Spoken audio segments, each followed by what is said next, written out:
جس میں وہ یہ کہہ سکتا ہے کہ مدعی کی اس ایکٹ سے میری ریپوٹیشن کو، میری شہرت کو، میری عزت کو نقصان پہنچا۔ اعوذ باللہ من الشیطان الرجیم، بسم اللہ الرحمن الرحیم۔ شروع کرتا ہوں اللہ کے نام سے جو بہت ہی بڑا مہربان اور نہایت ہی رحم کرنے والا ہے۔ نگاہ فقر میں شان سکندری کیا ہے، فراج کی جو گدا ہو وہ کیسری کیا ہے۔ بتوں سے تجھ کو امیدیں، خدا سے نو امیدی، اور بتا تو صحیح شیوائے کافری کیا ہے۔ السلام علیکم viewers, welcome to my YouTube channel GRSV official. Today our topic is very important, جو کہ بہت ہی اہمیت کا حامل ہے، کیونکہ آج کی اس دور میں جب کسی پر کوئی جھوٹی FIR ہو جائے یا اس پر کوئی عدالت میں جھوٹا مقدمہ دائر ہو جائے تو اس کو بہت ہی پریشانی کا سامنا کرنا پڑتا ہے۔ تو آج ہم اس ویڈیو میں قانون کے مطابق کہ پاکستان کے قانون کے مطابق اگر کوئی کسی پر جھوٹی FIR کرواتا ہے، اس پر کوئی سول مقدمہ دائر کرتا ہے جو کہ جھوٹ کی بنیاد پر ہوتا ہے، جس سے سرے سے کوئی تعلق واسطہ نہیں ہوتا، تو اس میں قانون اس کے لیے کیا ریمیڈی دیتا ہے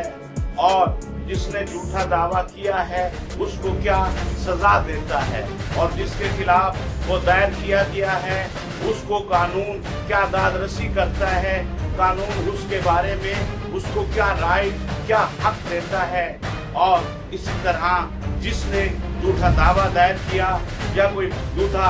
فوجداری مقدمہ FIR کسی کے خلاف درج کروائی جھوٹ کی بنیاد پر، تو اس کو پاکستان کے قانون کے مطابق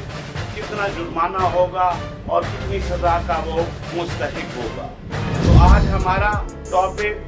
section 35 of the code of civil procedure act 1908 سے متعلق ہے کہ دفعہ 35A of the code of civil procedure 1908 ایک ایسے آدمی کو جس کے خلاف جھوٹا دعویٰ، سول کوئی دعویٰ، کسی سول مقدمہ کسی سول کورٹ میں کسی شخص کے خلاف دائر ہوتا ہے اور اس کو مدعا لائے بنا کر، ڈیفینڈنٹ بنا کر مدعی پلینٹف دعویٰ دائر کر دیتا ہے، اور اگر وہ دعویٰ خارج ہو جاتا ہے اور ڈیفینڈنٹ دوران سماعت دعویٰ یہ ثابت کرنے میں کامیاب رہتا ہے کہ مدعی نے اس کے خلاف ایک جھوٹا مقدمہ درج کروایا ہے، تو پھر عدالت جو مقدمے کو سماعت کر رہی ہوتی ہے، جو اس سول سوٹ کو، جو اس سول مقدمے کی، دیوانی مقدمے کی جو عدالت سماعت کرتی ہے، تو پھر اس عدالت کو اختیار ہے کہ اس جھوٹے مدعی کے خلاف دفعہ 35A کے تحت اتنی کاسٹ ڈال دے۔ اب موجودہ قانون کے مطابق عدالت کو اختیار ہے کہ کوئی اگر آدمی، کوئی مدعی جھوٹا دعویٰ دائر کرتا ہے اور دوران سماعت یہ ثابت ہو جاتا ہے کہ اس نے جھوٹا دعویٰ کیا ہے اور عدالت اپنا فیصلہ جاری کر دیتی ہے، تو پھر عدالت کو یہ اختیار ہے کہ اس جھوٹ کو، جس نے جھوٹ کی بنیاد پر مقدمہ درج کیا، اس کو 1 لاکھ روپے تک جرمانہ کر سکتی ہے۔